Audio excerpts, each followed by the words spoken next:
Beacon tower की नींव, जिसे कोरियाई में बोगडॉन कहा जाता है, सुवोन हवासुंग में ग्रेनाइट से बनाया गया था और ऊपरी भाग ईंटों से महल की दीवार से ऊंचा बनाया गया था और इसने हवासुंग महल की दीवार का एक हिस्सा बाहर की ओर फैला दिया। भीतरी भाग को मोड़कर 3 परतों में बनाया गया था और 5 विषयों को घुमावदार आकार में रखा गया था।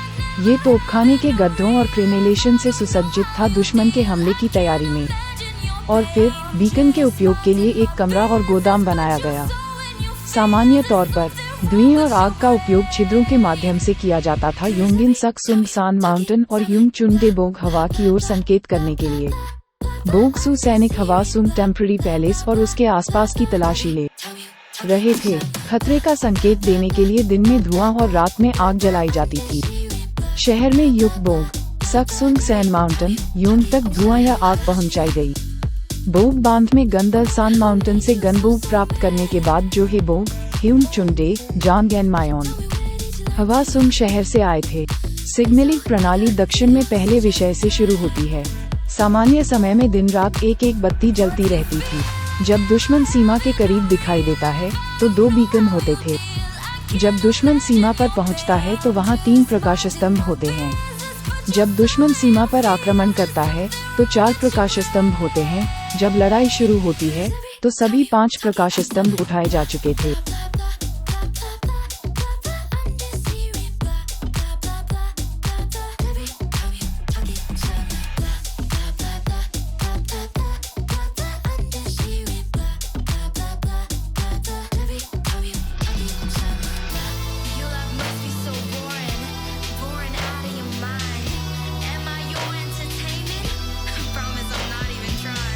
ये बीकन टावर, जिसे कोरियाई भाषा में बोगडॉन कहा जाता है, आपात स्थिति का तुरंत संकेत देने के लिए डिजाइन किया गया था सुवोन के पूर्वी और दक्षिणी क्षेत्रों में। टावर से धुएं का संकेत तुरंत दिखाई दे रहा था हवासुंग किले के अस्थायी महल में, जहां स्थानीय मजिस्ट्रेट रहते थे। बीकन टावर हवासुंग किले में स्थित है। 17 जून 1796 को महल को ईंटों से जोड़कर बनाया गया था, जो खुद को बीकन फायर स्टेशन से अलग करता है। एक पर्वत की चोटी पर स्थित है। ये कोरियाई किलों के प्रकारों में बमुश्किल होता है और फिर भी सुवोन हवासुंग किले की प्रतिनिधि सुविधाओं में से एक है। कला के एक काम की तरह इसके विस्तृत डिजाइन की विशेषता। टावर में ईंट से बनी 5 चिमनियां हैं। आमतौर पर दक्षिणी छोर पर चिमनी शाम को जलाई जाती थी, यह संकेत देने के लिए कि सब कुछ ठीक है। आपातकालीन स्थिति में सभी 5 चिमनियां जलाई जानी थी। सौभाग्य से ऐसे कोई मामले नहीं थे जिनमें सभी 5 चिमनियों को जलाना पड़े। अतीत में संचार के साधनों में सबसे तेज और सबसे सटीक साधन के रूप में बोगडॉन, जिसे कोरियाई भाषा में बोग हवा डे के आकार में बनाया गया था, सुवोन हवासुंग किले में स्थापित किया गया था। भले ही राजा जंग, जो सन राजवंश की राजधानी हानयान से बहुत दूर था, उन्होंने बिना किसी परेशानी के देश चलाने के लिए सभी प्रयास किए। आप देख सकते हैं कि किंग जंग, जो की पूरी तैयारी है, पूरी तरह से निर्माण के लिए सू ने हवासुंग किला जीता।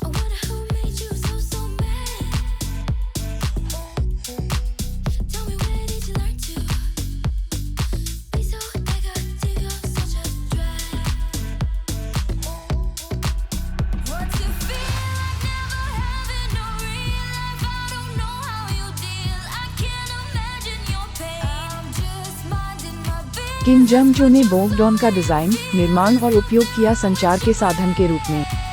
दिन में धुआं किया जाता था और रात में आग का प्रयोग किया जाता था सैनिकों को अधिसूचित आपातकालीन स्थिति के बारे में सूचित करने के लिए। बोगडॉन में 5 छेद डिजाइन किए गए थे और उन्हें लंबवत रूप से धुआं और आग उगलने के लिए डिजाइन किया गया था। वह स्थान जहां बोगडॉन बनाया गया था नग्न आंखों से पता लगाना मुश्किल था। राजा जंग जो के पिता क्राउन प्रिंस सा दो की कब्र से हवासेउंग सी कियोंग की डो और नेपाल दल सैन पर्वत पर सू जमदे। बोगडॉन में सैनिक आपात स्थिति में तुरंत प्रतिक्रिया दे सकते हैं, खासकर रात में, क्योंकि यहां बहुत दूर था जो सन राजवंश की राजधानी काई कियोंग। बोगडॉन का निर्माण हुआ किंग जंग जो की सुरक्षा के लिए और बोगडॉन को एक अद्वितीय डिजाइन के साथ बनाया गया था और इसका मूल्यांकन किया गया सुंदर वास्तुकला के रूप में सुवोन हवा में गाया गया।